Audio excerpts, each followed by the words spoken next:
FM Mercury, sahabat, dan sudah waktunya perjalanan Rumah Sehat Surabaya yang hadir di setiap hari Rabu dari pukul 11 hingga 12 siang, sahabat, dan merupakan hasil kerjasama dengan Ikatan Dokter Indonesia Cabang Kota Surabaya yang menghadirkan para pakar, para ahli untuk bisa memberikan kita edukasi dan informasi seputar kesehatan. Untuk di edisi kali ini, sahabat, kita akan membahas tema terkait dengan memperingati World Hearing Day 2025 dan tema besarnya adalah mengubah pola pikir, berdayakan dirimu, mari wujudkan telinga dan pendengaran sehat bagi semua orang, sahabat. Dan Anda juga bisa stay tune di perjalanan Rumah Sehat Surabaya ini melalui websitenya Mercury di www.mercuryfm.id atau melalui aplikasi On Air, sahabat. Dan Anda bisa juga sharing atau berkonsultasi dan bertanya bersama dengan narasumber di line telepon 5620096 atau di WhatsApp call dan juga WhatsApp Messenger yang bisa Anda manfaatkan ya di 08173096, sahabat. Sudah hadir untuk membahas tema memperingati World Hearing Day ya, dengan tema yang diangkat adalah mengubah pola pikir, berdayakan dirimu, mari wujudkan telinga dan pendengaran sehat bagi semua orang.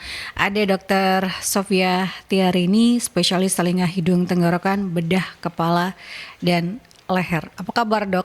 Alhamdulillah sehat, Mbak Yanti. Ketemu lagi ya, Dok? Betul. Setelah berjumpa, sudah pernah ketemu gitu ya, sudah pernah ngobrol, dan sekarang ngobrol lagi berkaitan dengan World Hearing Day 2025. Kalau bicara tentang World Hearing Day, kita pengen membangun awareness terkait dengan kesehatan pendengaran untuk sahabat-sahabat Mercury dan untuk yang ada di luar sana. Begitu pentingnya ya kesehatan pendengaran ini. Ini kalau bicara tentang World Hearing Day, diperingatinya itu setiap tanggal berapa sih, Dok? Dan apa yang melatar belakangi peringatan World Hearing Day ini? Oke, baik. Jadi World Hearing Day atau Hari Pendengaran Sedunia diperingati setiap tahunnya di tanggal 3 Maret. Peringatan ini diprakarsai oleh organisasi WHO, World Health Organization. Tujuannya adalah untuk meningkatkan kesadaran global tentang pentingnya pencegahan gangguan pendengaran dan kesehatan pendengaran. Karena apa? Karena WHO ini memperkirakan pada tahun 2050 akan ada sekitar 2,5 miliar orang akan mengalami gangguan pendengaran dengan tingkat keparahan yang bervariasi dari ringan hingga sangat berat. Kenapa dipilih tanggal 3 bulan 3? Karena dianggap menyerupai bentuk dua telinga kita. Jadi mirip sama angka 3. Jadi secara simbolis dia merepresentasikan, telinga itu secara simbolis merepresentasikan tentang fungsi pendengaran. Mengapa dipilih di tanggal 3 Maret itulah, sahabat ya? Karena hampir mirip ya kalau kita melihat itu, oh iya seperti angka 3 gitu ya. Betul. Kan dua telinga kita jadi 3 Maret gitu ya, Dok. Betul, ya. Itu sebagai peringatan di World Hearing Day. Ini diinisiasi oleh WHO karena melihat 2050, sahabat, it means 25 tahun lagi gitu ya, Dok. 2,5 miliar orang diperkirakan akan mengalami gangguan pendengaran baik itu ringan hingga berat. Ini kan yang harus kita, ternyata kalau kita tidak memulai membangun kesadaran terkait dengan kesehatan pendengaran, kita nanti akan ada di sana gitu loh ya. Itu yang ingin dibangun melalui World Hearing Day ini setiap tahunnya. Dan kalau bicara tentang tahun ini, mengubah pola pikir, itu kenapa menekankan hal tersebut, Dok? Ya, jadi sebenarnya ini adalah keberlanjutan dari tema tahun sebelumnya 2024, yaitu mengubah pola pikir, mewujudkan perawatan telinga dan pendengaran bagi semua. Bedanya tahun ini ada berdayakan diri Anda untuk mewujudkan perawatan telinga dan pendengaran bagi semuanya. Jadi tema ini mengajak semua orang untuk menyadari pentingnya kesehatan telinga dan pendengaran, serta juga mengurangi stigma negatif pada orang dengan gangguan pendengaran, dan mengajak untuk ayo memeriksakan diri begitu ada keluhan supaya bisa segera ditangani dan tidak masuk ke gangguan pendengaran yang sampai merusak kualitas hidup. Kalau di 2024 itu lebih pada ke aksesnya gitu. Betul. Ya, Dok ya. Tapi kalau ini adalah individualnya, kita yang memiliki pendengaran ini ya sahabat, ini juga harus mulai tidak hanya untuk mendapatkan akses yang baik, tapi kita ini merawatnya seperti apa harus gitu mulai ya. memberdayakan diri kita sendiri. Makanya tema ini diambil di 2025. Betul. Nah, untuk kegiatannya sendiri biasanya seperti apa, Dok? Tahun ini akan ada kegiatan-kegiatan apa untuk kembali lagi membangun awareness terkait dengan kesehatan pendengaran ini? Iya, jadi memang ada kami dari organisasi Perkumpulan Dokter THT Indonesia yang cabang Jawa Timur ada beberapa rangkaian kegiatan memperingati World Hearing Day ini. Salah satunya nanti ada kerjasama dengan Yayasan Aurika di Kelurahan Bendul Merisi. Insya Allah tanggal 28 Februari itu akan ada pemeriksaan screening pendengaran dan bersih-bersih telinga. Kemudian ada juga beberapa kegiatan di kerjasama dengan Resource Center Sidoarjo dan Gresik itu nanti di akhir Februari juga. Jadi ini kegiatannya rangkaiannya sudah mulai dilakukan di Februari ya, meskipun di peringatan atau gongnya itu adalah di 3 Maret, tapi rangkaiannya sudah mulai dilakukan di bulan Februari ini. Di akhir bulan Februari akan ada mengedukasi, selain edukasi juga ada pemeriksaan, karena kalau kita bicara tentang bersih-bersih telinga, ini yang penting dan wajib kalau kita membahas tema di tahun 2025 ya, berdayakan dirimu, mari wujudkan telinga dan pendengaran sehat bagi semua orang. Nah, ini kita juga harus tahu. Tapi nanti kita tanya ke Dr. Sofia Tiara ini sebaiknya seperti apa gitu ya. Kita masih membahas berkaitan dengan kondisi di Indonesia terkait dengan kesehatan pendengaran. Itu seperti apa, Dok? Apakah masih banyak orang yang ternyata masih belum aware berkaitan dengan menjaga kesehatan pendengarannya?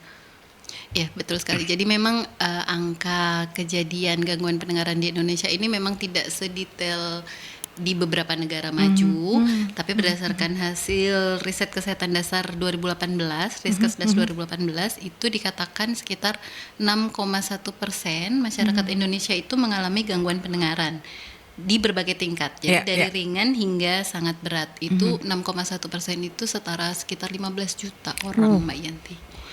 Dan memang awareness-nya masih rendah karena pasien-pasien yang datang dengan gangguan pendengaran itu biasanya sudah jatuh pada tingkat yang advance gitu ya, Dok. Betul, dan tingkat keparahannya sudah berat atau sedang berat atau berat biasanya. Padahal bisa, kalau misalnya masih keluhannya masih awal, bisa segera diobati, tidak sampai ke sana begitu. Nah, kalau kita bicara keluhan atau gejala yang umum, Dok, kita bicara tentang gangguan pendengaran itu apa saja biasanya? Mungkin sahabat Merkuri supaya lebih aware lagi, oh ternyata saya mengalaminya, Dok, beberapa waktu yang lalu.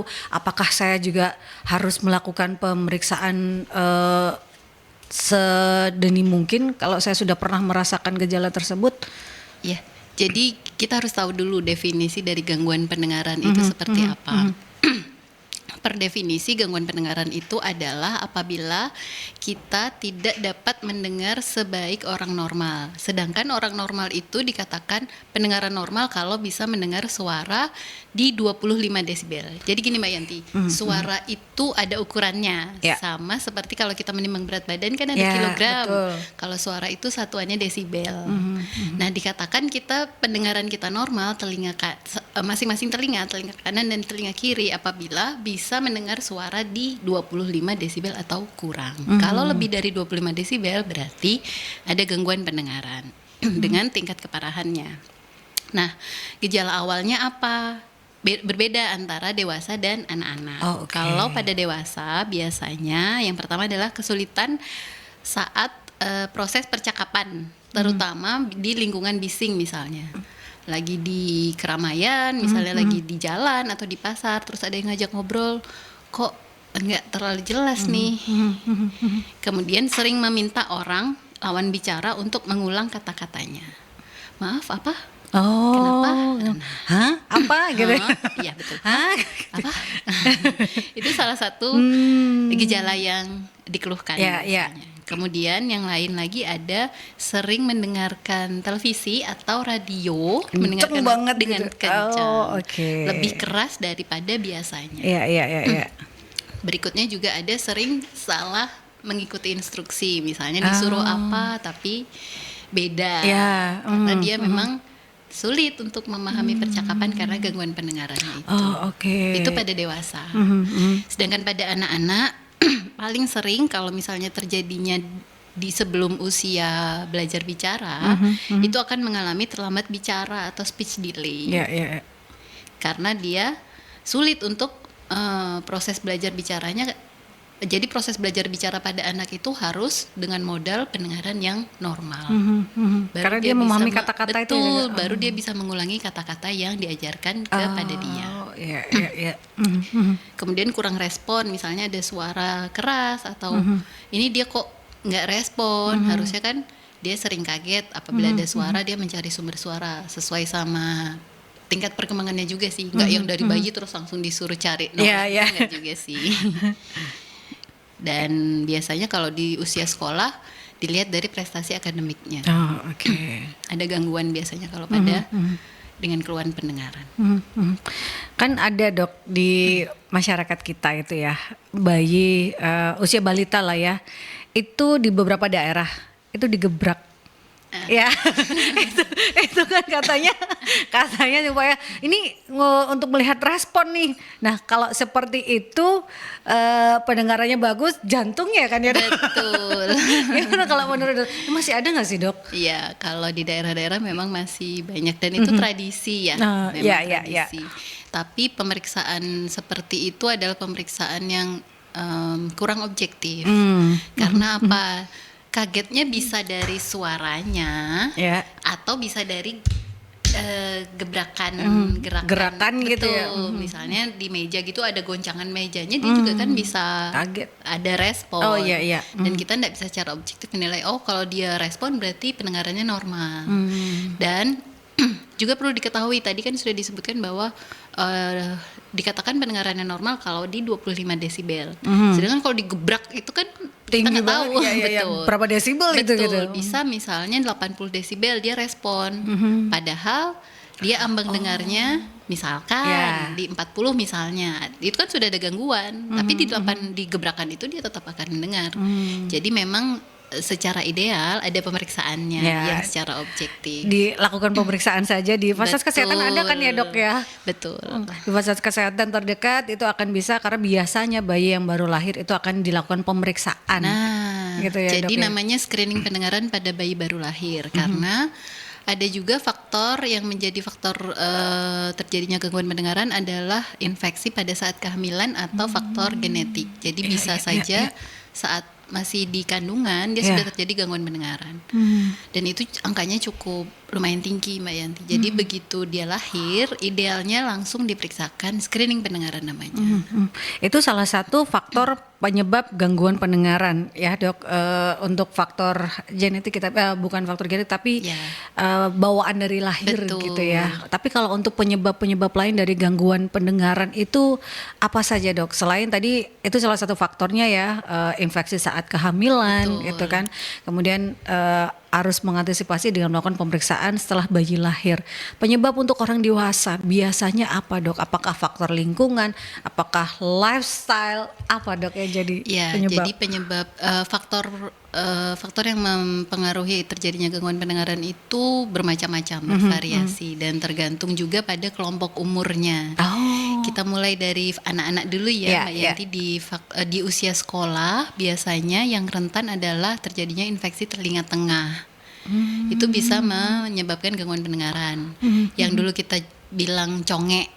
Keluar cairan dari telinga itu karena infeksi di telinga tengah menyebabkan lubang di gendang telinga. Itu juga akan mempengaruhi pendengaran. Itu bisa terjadi pada anak-anak hingga dewasa, tapi memang resikonya lebih meningkat pada anak-anak. Kalau tidak diobati dengan tepat, nanti bisa permanen lubang di gendang telinganya, sehingga gangguan pendengarannya juga menetap. Makanya itu harus diperhatikan terkait dengan kebersihannya juga. Betul, ya dok ya. Kalau untuk anak kesehatan. Kebersihan dan juga kesehatan itu jadi sangat penting, karena kalau infeksinya ini tidak tertangani atau dibiarkan, nggak apa-apa masih anak-anak, nah itu akan menetap dan itu jadi gangguan. Betul jadi. Kemudian di usia dewasa muda atau usia produktif pekerja biasanya usia dewasa muda itu juga menjadi faktor yang berpengaruh adalah paparan bising. Oh, oke. Misalnya pekerja di pabrik yang dekat dengan sumber bising mesin, itu juga akan mempengaruhi. Kemudian anak muda sekarang Mbak Yanti sering-sering pakai headset. Ya, kemana-mana dibawa dok. Betul, sampai dipakai tidur, nggak bisa tidur kalau nggak dengerin headset Iya, musik lewat betul. headset dulu. Itu juga akan berpengaruh karena dia bisa merusak sel-sel di dalam rumah siput koklea. Akhirnya terjadi gangguan pendengaran. Nah, pada usia lansia, faktor yang paling utama berpengaruh memang faktor usia. Karena penurunan fungsi itu ya, Betul, dok, ya. Ada degeneratif faktor karena itu ya. faktor usia. Jadi ada 3 kelompok usia gitu ya, sahabat, penyebabnya juga masing-masing. Dan terbanyak yang dokter tangani itu biasanya di rentang usia apa dok? Apakah sekarang meningkat karena fashion ini jadi salah satu juga gitu ya, dok, akhirnya mengganggu seperti apa? Betul. Ya memang tadi sesuai kelompok usianya. Kalau anak-anak lebih sering karena infeksi telinga tengah. Kemudian kalau pada dewasa muda atau dewasa lebih karena paparan bising, noise induced hearing loss.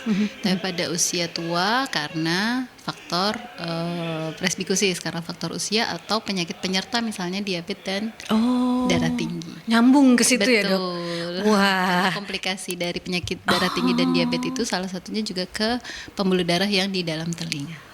Jadi memang kalau kita bicara dua penyakit tersebut itu yang ditaklukkan bukan hanya ke jantung, Betul. bukan Ke hanya ke ginjal, tapi bisa juga tapi ke bisa juga ke telinga telinga. Nah, ini kan baru untuk kita ya. Sebegitunya kita harus menjaga terkait dengan kesehatan pendengaran. Bukan hanya karena mungkin kita karena infeksi dan lain sebagainya, tapi ada faktor lain juga yang istilahnya nyambung dengan kesehatan pendengaran kita. Sahabat ya, Anda bisa bergabung bertanya bersama dengan Dr. Sofia Tiarini, spesialis telinga, hidung, tenggorokan, bedah kepala dan leher, di perbincangan kita memperingati World Hearing Day 2025 di 5620096 atau di WhatsApp call dan juga WhatsApp Messengers di 08173096. Kita ke jeda iklan terlebih dahulu, sahabat. 96 FM Merkuri, sahabat, masih di perbincangan Rumah Sehat Surabaya. Sahabat, kita membahas tema memperingati World Hearing Day 2025. Tema besar yang diangkat adalah mengubah pola pikir, berdayakan dirimu, mari wujudkan telinga dan pendengaran sehat bagi semua orang. Tadi di jeda saya ngobrol bersama dengan Dr. Sofia Tiarini, sahabat, terkait dengan kebiasaan buruk yang bisa mempengaruhi kesehatan pendengaran itu karena penggunaan headphone. Nah, saya ini kan siaran gitu ya.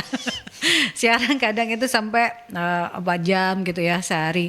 Nah, tadi diberikan tips oleh Dr. Sofia, jadi yang benar adalah rule of 60.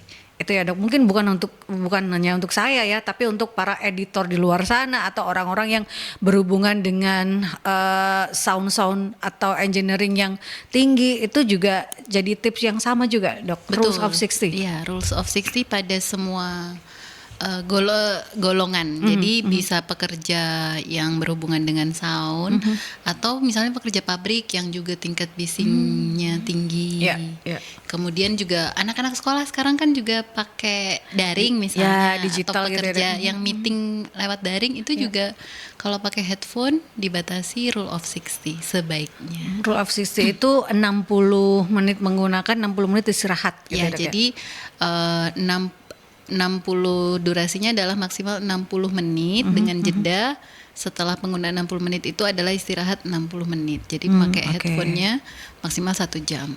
Kemudian istirahat 1 jam. Dan dengan volume maksimal 60% dari volume gadget. Biasanya kalau di gadget kita yang sekarang tuh sudah ada notifikasinya ya, Mbak. Kalau misalnya terlalu lebih dari 60% biasanya akan di ada alert. merah. Betul, gitu ya. ada alertnya.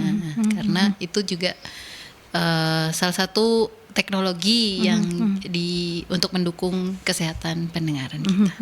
Ini biasanya adalah terjadi di perkotaan dengan perkembangan teknologi. Kalau di daerah Anda pasti pernah mendengar sound horeg yang itu berapa desibel gitu. Itu kan juga kalau tiap hari keseringan itu kan juga mempengaruhi, itu jadi termasuk kebiasaan buruk kan ya, dok? Betul, jadi ada mekanisme gangguan pendengaran yang diakibatkan oleh paparan bising, namanya noise induced hearing loss. Itu bisa terjadi karena paparan bising yang sekali tapi desibelnya keras sekali. Itu namanya trauma akustik, atau tidak terlalu keras tapi dia terus menerus. Misalnya kayak tadi yang pekerja pabrik. Nah, sound horeg ini seperti kita tahu mungkin desibelnya bisa di atas 130 ya Mbak Yanti. Kaca aja pecah gitu ya. Genteng-genteng aja Runtuh, berjatuhan. iya. Itu bisa secara langsung merusak sel-sel rambut yang ada di dalam rumah siput, di telinga dalam kita. Dan apabila sudah terjadi kerusakan di sel-sel itu, sayangnya hingga saat ini tidak bisa diobati. Tidak ada obat yang bisa menyembuhkan kerusakan itu kalau sudah terjadi. Jadi yang bisa adalah pencegahan, karena pengobatannya tidak bisa. Jadi itu yang harus diketahui ya, bahwa kalau sudah ada hal yang tidak beres di rumah siput Anda di telinga, ya sudah tidak bisa diobati. Ada obatnya. Kalau memang sampai mengganggu komunikasi, biasanya memang dianjurkan untuk pakai alat bantu dengar. Daripada pakai alat bantu dengar, sebaiknya kan kita mencegah itu terjadi. Ya, itu kan akan mempengaruhi kualitas hidup ya Dok ya. Secara keseharian gitu ya, harus ada alat tambahan. Karena kebiasaan buruk yang dilakukan. Nah, akan lebih baik lagi kebiasaan buruk itu harus direduce atau paling tidak dikurangi gitu ya sahabat. Nah, kalau mumpung ada Dokter Sofia juga, saya juga pengen menanyakan terkait dengan dulu kan banyak orang tua yang mengatakan nenek kita lah, jangan dengerin yang kencang-kencang, jebol nanti gendang telingamu. Nah itu yang harus diluruskan seperti apa Dok, supaya memang bisa jebol ya Dok? Seperti apa Dok? Ya, jadi sebenarnya edukasinya arahnya bagus ya Mbak Yanti. Jadi jangan terlalu mendengarkan yang suara terlalu keras dan terlalu lama. Tapi mekanismenya bukan lewat gendang telinga yang jebol, karena gendang telinga yang jebol itu biasanya mekanismenya karena infeksi di telinga tengah. Itu yang bisa menjebolkan gendang telinga. Tapi bisa juga sih sebenarnya yang tadi trauma akustik, kalau keras sekali seperti kayak kayak dentuman bom. Atau petasan yang keras banget, itu bisa juga menyebabkan robeknya gendang telinga. Biasanya kalau seperti itu langsung gangguan pendengaran dan keluar darah dari telinga. Gejalanya. Nah, yang telinga berdengung Dok, kadang-kadang Dok telinga saya ini berdengung terus nggak berhenti. Ada juga telinga saya berdengung tapi hilang timbul. Nah itu sudah mulai harus diperiksakan, jangan-jangan ada sesuatu hal yang terjadi gitu ya Dok? Betul, jadi telinga berdengung adalah salah satu keluhan yang biasanya dikeluhkan pada seseorang yang menderita gangguan pendengaran.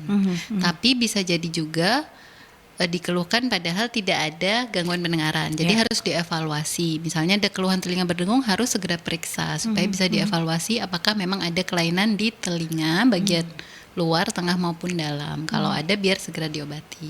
Kalaupun tidak ada kelainan di telinga, memang ada juga faktor yang di luar telinga. Misalnya sakit gigi juga bisa loh menyebabkan sakit gigi telinga mendengung. Betul. Atau misalnya kekakuan di otot leher. Di tulang leher itu juga bisa. Jadi memang nggak bisa kita menduga-duga ini kenapa ya mendengungnya, harus segera diperiksakan supaya cepat ketahuan penyebabnya sehingga kita bisa mengobati secara tepat. Jadi memang nyambung ya, kadang sakit gigi terus tapi kok saya ini sakit gigi tapi telinga saya berdengung, ya mungkin bisa jadi ada itu penyebabnya. Betul. Ini ada pertanyaan Dok dari Mbak Ana Puspa. Dok, ada nggak sih program rehabilitasi pendengaran, dan kalau ada itu di mana? Terus bagaimana masyarakat ini bisa mengaksesnya? Ya, jadi program rehabilitasi pendengaran itu kalau sudah terjadi gangguan pendengaran. Memang yang lebih kita dengung-dengungkan adalah kalau bisa jangan sampai kejadian nih gangguan pendengaran, jadi dicegah. Kalau sudah kejadian, kalau bisa diobati. Kalau misalnya tidak bisa disembuhkan, memang salah satunya dengan rehabilitasi pendengaran. Bisa dengan salah satu metode ya, dengan pemakaian alat bantu dengar. Ada beberapa kerjasama dengan pemerintah untuk pemberian alat bantu dengar. Tapi memang akses awalnya dari periksa dulu ke dokter THT supaya bisa diarahkan metode apa nih yang sesuai untuk gangguan pendengarannya. Tapi memang ada ya Dok ya? Ada. Kalau sudah terjadi dan gangguannya biasanya berat, Oh. kita sarankan untuk rehabilitasi pendengaran. Bisa alat bantu dengar, bisa implan koklea yang teknologi terbaru. Mhm. Jadi memang tergantung dari kondisi si pasien akan Betul, seperti apa jadi kalau harus bicara berobat tentang dulu. berapa dulu gitu ya sahabat, bergantung karena kalau bicara tentang program rehabilitasi pendengaran berarti ini kan sudah terdeteksi gitu ya dok ya, seperti apa kondisinya. Nah itu akan diarahkan rehabilitasi apa yang terbaik bagi si pasien. Nah kalau bicara tentang cara mengetahui dok seseorang ini mengalami gangguan pendengaran, tadi misal telinga berdengung ini sudah mulai, tapi kalau untuk yang advance dan lain sebagainya, karena kan masyarakat kita kalau nggak sakit nggak akan ke dokter ya dok ya. Betul. Itu cara mendeteksinya seperti apa? Karena oh ini sudah apa bengkak apa tidak mendengar atau seperti apa dok? Ya, jadi begitu ada gejala sebaiknya langsung berobat. Bisa ke dokter umum dulu, nanti akan dievaluasi apakah ada kelainan di misalnya infeksi di telinga luar atau di telinga tengah. Seandainya misalnya dari ini tidak didapatkan kelainan, tapi pasiennya mengeluh ada gangguan pendengaran, biasanya direkomendasikan untuk tes pendengaran. Jadi ada namanya, paling umum adalah pemeriksaan audiometri nada murni. Nanti akan dicek, jadi kita diberikan headphone, kemudian diberikan stimulus bunyi yang disesuaikan desibelnya. Nanti pasien akan merespon. Dan kita lihat misalnya telinga kanan ambang dengarnya berapa. Kalau kurang dari 25 desibel berarti normal. Kalau lebih dari 25 desibel berarti ada gangguan, tergantung berapa. Ringan, sedang berat, sangat berat. Kanan dan kiri diperiksa. Kemudian nanti juga akan ketahuan dari pemeriksaan audiometri itu kira-kira ini penyebabnya apa.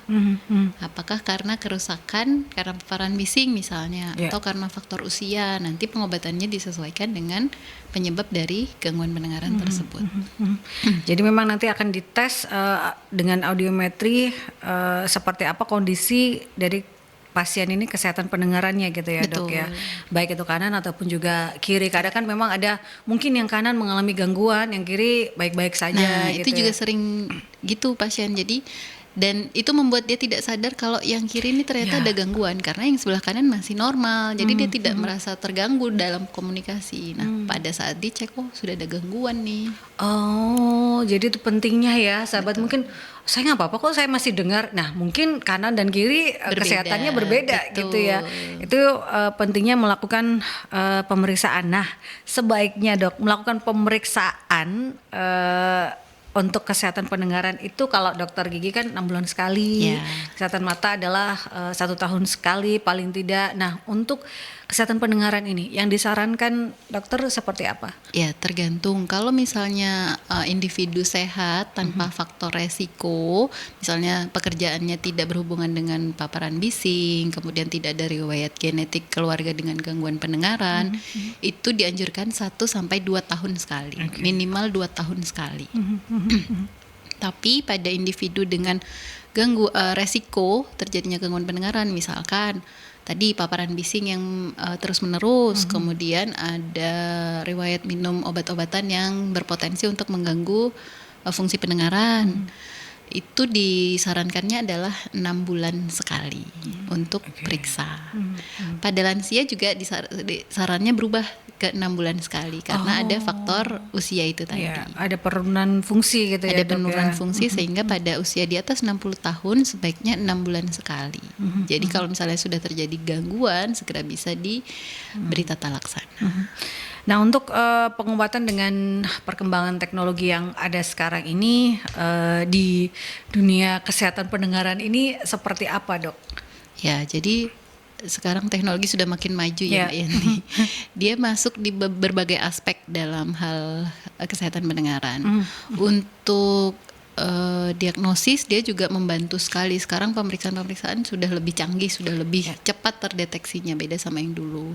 Kemudian untuk pengobatan juga beberapa yang tadi rehabilitasi pendengaran itu alat bantu dengar itu sudah canggih-canggih sekarang, sudah terkoneksi dengan AI sehingga lebih bagus untuk kualitas hasil yang diberikan oleh dari alat bantu dengar. Kemudian juga ada teknologi baru juga, implan koklea. Jadi kalau misalnya alat bantu dengar itu dia hanya amplifikasi suara, mengeraskan. Kita kan ambang dengarnya turun nih. Ya, betul. Akhirnya kita harus mengeraskan suara yang masuk ke telinga kita. Tidak mengobati, tidak menggantikan fungsi dari koklea.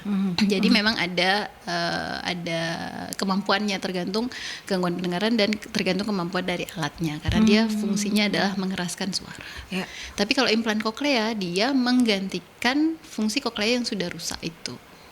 Dia dipasang di dalam melalui tindakan operatif, dipasang masuk ke dalam rumah siput, ada elektroda gitu dipasang, dan harapannya bisa normal kembali. Tapi itu bisa menggantikan fungsinya secara tidak 100% ya dok ya, tapi Ya, paling tentu tidak berapa saja. persen untuk menggantikan fungsinya? Memang dikatakan sih bisa ke ambang dengar normal, tapi sekali lagi beda ya Mbak Yanti, Ya, bikinan manusia dengan dan bikinan Gusti Allah. Ya, betul. Nggak bisa sama seperti yang mungkin bisa ambang dengarnya normal, tapi dari pasien-pasien yang make itu suaranya beda dok. Misalnya dulu kan denger nih pasien-pasien, habis itu ada gangguan pendengaran terus pasang implan koklea, ada yang bilang suaranya seperti robot. Oh iya. Jadi iya, denger betul. jelas tapi beda sama suara aslinya. Ya namanya juga mesin ya. Ya di dalam. betul. Karena kan istilahnya ini kan buatan manusia gitu Betul, ya, buatan pasti manusia. tidak akan sesempurna Betul. buatan sang pencipta gitu ya. Sahabat, ini ada pertanyaan lagi dari Mbak Esti. Dok, bagaimana cara yang baik untuk membersihkan telinga, dok? Katanya pakai cotton bud itu tidak boleh. Apakah harus ke dokter untuk membersihkan telinga, dok? Nah, jadi yang harus kita tahu sebenarnya pencipta kita itu sudah melengkapi tubuh kita dengan fungsi pembersihan. Pembersihan telinga. Jadi ada self cleaning mechanism namanya. Yang kita sebut kotoran telinga itu serumen. Serumen telinga itu adalah minyak yang dihasilkan oleh kulit liang telinga. Dan dia sebenarnya malah melindungi liang telinga kita dari infeksi jamur, infeksi bakteri. Jadi sebenarnya dibutuhkan nih dalam jumlah yang pas. Ya. Dan konsistensinya biasanya kan kayak minyak gitu. Ya, kayak gel Kayak atau gel, betul, kayak minyak gitu. Dan kita dilengkapi mekanisme pembersihan. Jadi gerakan rahang saat kita ngomong atau ngunyah, dia akan membawa pelan-pelan keluar dari liang telinga. Dan secara tidak kita sadari bersih sendiri. Oh. Jadi sebenarnya tidak perlu, kalau ditanya gimana sih dok cara membersihkan telinga, tidak perlu selama memang serumennya itu konsistensi dan jumlahnya normal. Tidak perlu pakai cotton bud atau apalah pakai besi. Dulu kan pernah ngehits wax. Nah, itu juga tidak direkomendasikan karena bisa berpotensi menyebabkan luka bakar di liang telinga dan gendang telinga. Jadi tidak perlu dibersihkan kecuali pada yang tadi terjadi abnormalitas, misalnya produksinya berlebihan. Jadi serumennya itu produksinya berlebihan sampai numpuk. Nah, kalau numpuk kan juga mengganggu aliran suara yang masuk. Betul. Itu memang harus dibersihkan. Atau produksinya tidak berlebihan tapi dia konsistensinya keras. Sering kan kayak yang masyarakat bilang cukil batu itu memang. Nah, kalau seperti itu memang harus dibantu untuk dibersihkan, karena kita sendiri tidak bisa melihat kan Mbak Yanti. Kalau bersihkan sendiri salah-salah, kalau pakai cotton bud malah kedorong. Kalau tadi ada kotoran keras, kemudian kita bersihkan dengan cotton bud, seringkali akan malah masuk ke dalam dan semakin sulit untuk keluar. Jadi kalau ada resiko seperti tadi, sebaiknya memang ke dokter THT untuk dibersihkan. Kadang kan sekarang banyak ya dok di media sosial itu cara membersihkan ini pakai semprotan yang air itu kan juga itu semakin, padahal itu tidak disarankan kalau Anda tidak mengerti gitu. Betul, ya. Salah-salah malah mengganggu. Jadi memang itu adalah salah satu metode pembersihan kalau memang ada serumen yang impaksi, serumen yang menyumbat. Memang harus dibersihkan kalau dia membuat sumbatan di liang telinga. Salah satunya bisa dengan irigasi namanya. Tapi itu harus dilakukan oleh yang profesional. Betul. Karena kalau misalnya salah bisa melukai gendang telinga, bisa makin kompleks nanti.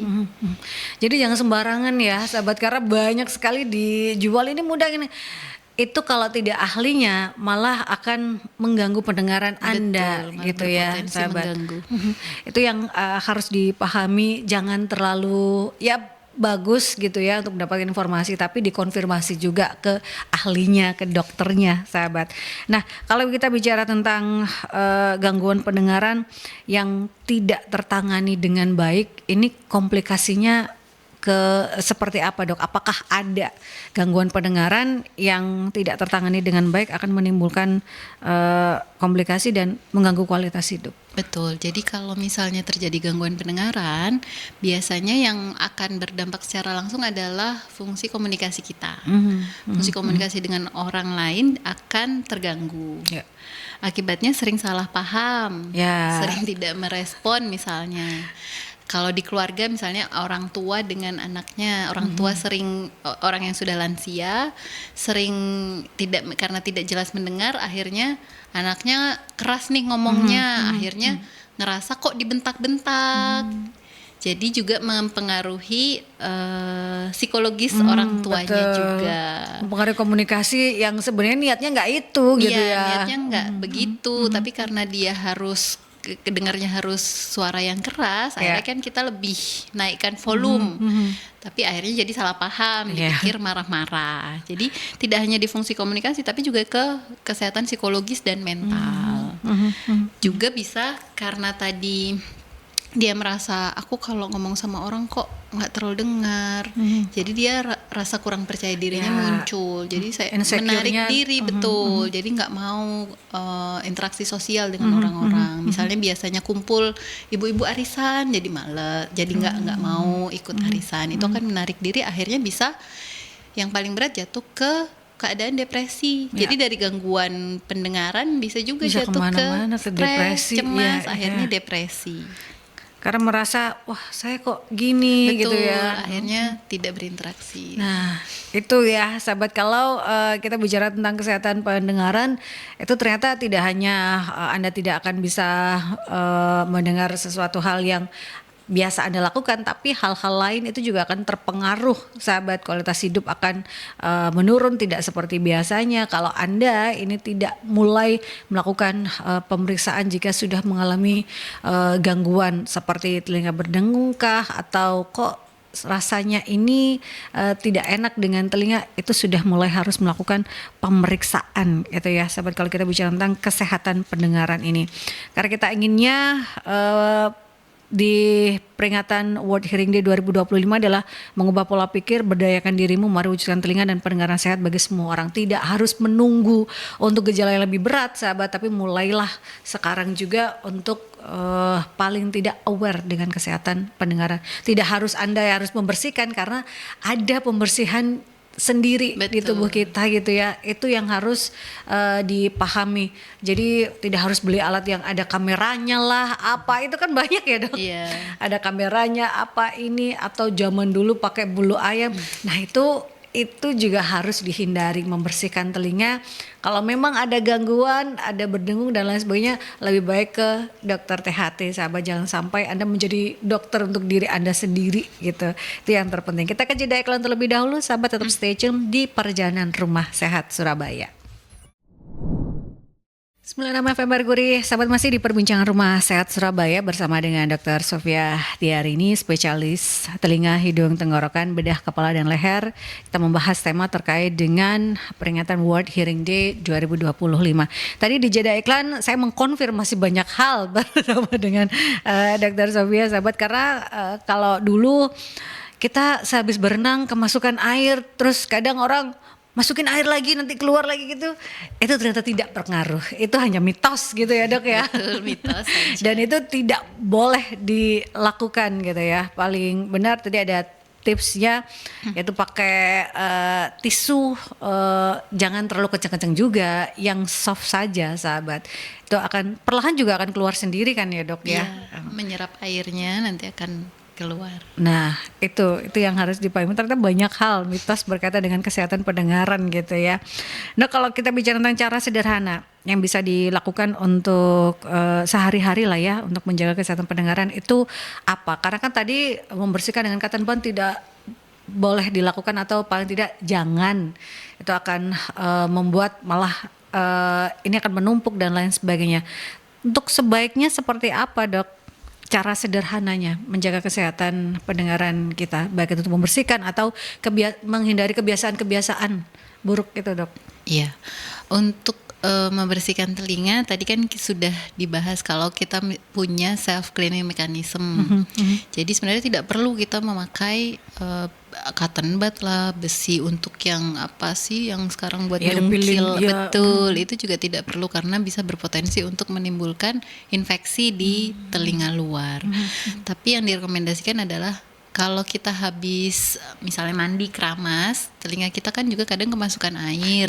Sedangkan telinga kita juga tidak boleh lembab keadaannya karena bisa resiko infeksi bakteri dan jamur juga kalau misalnya terlalu lembab. Makanya yang direkomendasikan adalah setelah kena air, kemasukan air adalah dikeringkan dengan tisu atau handuk kecil yang dipilin perlahan kemudian masukkan di depan liang telinga. Harapannya dia bisa menyerap basahnya itu. Jadi tidak perlu yang dimasukin air lagi kemudian dikeluarkan atau setiap mandi kemudian pakai cotton bud, itu tidak perlu. Justru akan beresiko terjadinya infeksi. Kemudian juga menghindari kebiasaan-kebiasaan yang bisa menimbulkan gangguan pendengaran yang tadi mendengarkan dengan headset secara terlalu keras dan terlalu lama, itu juga menyebabkan gangguan pendengaran. Juga mengkonsumsi obat-obatan yang tidak sesuai dengan rekomendasi dokter karena ada beberapa obat-obatan yang ternyata ada efek samping terjadinya gangguan pendengaran. Jadi konsumsi obat itu harus dari rekomendasi dokter. Karena itu akan menurunkan fungsi pendengaran ya, Dok ya. Makanya ada beberapa mungkin saya karena obat ini ya, saya jadi kayak itu bisa. Jadi memang ada beberapa jenis obat yang efek sampingnya adalah gangguan pendengaran, kerusakan di rumah siput yang menyebabkan gangguan pendengaran. Makanya untuk mengkonsumsi obat akan lebih baik ya, sahabat, itu sesuai dengan rekomendasi dokter seperti apa dan cara pemakaiannya, jangan asal. Betul. Salah-salah malah mengganggu pendengaran Anda gitu ya. Jadi untuk membersihkan pun juga tidak perlu dilakukan karena telinga kita itu sudah ada self cleaning mekanismenya. Jadi tidak perlu, sahabat. Kalau memang di area yang luar itu baru boleh ya, boleh, Dok ya? boleh. Gak usah dikorek-korek gitu. Tadi kan self cleaning mekanisme dengan gerakan rahang saat ngomong atau ngunyah, dia kan pelan-pelan dibawa keluar. Nah, kalau sudah di depan liangnya itu boleh dibersihkan. Kadang-kadang kan ada kelihatan kayak coklat-coklat. Nah, itu. Jadi tidak perlu sampai masuk ke dalam liang telinga, tidak perlu. Karena justru akan mendorong ke dalam kalau masuk ke liang telinga. Tapi kalau sudah di luar boleh dibersihkan. Nah itu ya, sahabat. Jadi nggak perlu korek-korek, nggak perlu beli alat yang tapi di banyak, Dok, ini. Nah itu tidak perlu ya, sahabat. Tidak perlu. Itu cara yang dilakukan untuk keseharian. Jadi untuk penggunaan headset atau mungkin berhubungan dengan sound atau yang terlalu kencang, itu juga paling tidak dihindari. Anda bisa melakukan rules of 60 itu tadi ya, yang sudah disampaikan oleh Dr. Sofiana. Kalau kita bicara tentang pola makan, tadi kalau obat ada yang berpengaruh gitu ya, ada beberapa obat yang berpengaruh pada kesehatan pendengaran. Kalau untuk kita bicara tentang pola makan, makanan dan mungkin minuman gitu, ada tidak, Dok, yang mungkin bisa mempengaruhi kesehatan pendengaran kita? Mungkin makanan manis nanti akan jangan berlemak, nanti akan menimbulkan ini. Itu ada nggak sih, Dok, kalau untuk kesehatan pendengaran? Itu akan menimbulkan waksi kita semakin banyak atau gimana gitu, Dok? Iya, jadi sebenarnya tidak ada pola makan khusus yang harus dihindari atau harus dihindari pada kesehatan telinga atau pendengaran. Tapi secara umum aja memang pola makanan sehat. Jadi perbanyak sayur dan buah karena mengandung vitamin dan mineral yang kaya antioksidan. Nah, antioksidannya itu biasanya memiliki efek perlindungan pada sel-sel di telinga dalam, sehingga mencegah terjadinya gangguan pendengaran. Kemudian hindari makanan yang tinggi gula, tinggi garam, tinggi berlemak terlalu berlebihan, itu nanti jalurnya lewat penyakit di hipertensi, kencing manis dan penyakit kolesterol. Karena metabolisme gitu ya, Dok ya. Metabolisme tubuh itu mempengaruhi pembuluh darah yang di telinga dalam. Karena memang penyakit-penyakit itu kan di pembuluh darah gitu ya. Jadi Ya, bisa kemana-mana. kalau terjadi penyempitan pembuluh darah karena sumbatan lemak di telinga dalam, itu juga terjadi gangguan pendengaran. Oh. Yang berikutnya juga kafein yang terlalu tinggi dan alkohol. Oh. Itu juga secara tidak langsung bisa merusak di sel rambut yang di telinga dalam. Oh, jadi memang ada beberapa gitu ya kafein yang terlalu semua yang terlalu memang Betul. tidak Kalau boleh masih ya dok ya. porsinya pas masih nggak apa-apa. Ya masih aman gitu ya. Seperti tadi ya terlalu lama menggunakan headphone atau headset itu juga tidak boleh. Terlalu kencang Terlalu juga kencang, nggak tidak boleh. Terlalu banyak kafein juga tidak Tidak boleh, boleh. sahabat. Itu sesuatu yang memang sesuatu yang terlalu itu ya memang tidak boleh. Tapi kalau sesuai dengan batasnya gitu ya itu masih boleh. Masih Kalau oke. untuk headset berarti tidak boleh lebih dari 60% volume gitu ya dok ya. Betul. Itu untuk Anda ya catatannya. Saya juga ini. Tidak boleh lebih dari 60% penggunaannya dan tidak boleh terlalu lama Ya, yaitu batasnya 60 menit. Rules of 60 itu tadi. Sahabat batasnya adalah 60 menit. Kalau mau pengen penggunaan yang lama ya istirahat kemudian menggunakan kembali. Itu yang harus diingat. Terakhir dok sebagai closing statement pesan sehat apa yang ingin disampaikan Dr. Sofia di peringatan World Hearing Day untuk membangun awareness sesuai dengan tema mengubah pola pikir, berdayakan diri mewujudkan telinga dan pendengaran yang sehat bagi semua orang. Apa yang ingin disampaikan dok? Ya, jadi kepada sahabat Radio Mercury semuanya, pendengaran yang sehat adalah kunci komunikasi dan kualitas hidup yang baik. Jadi mulai saat ini mari kita jaga kesehatan telinga dan pendengaran untuk investasi masa depan kita.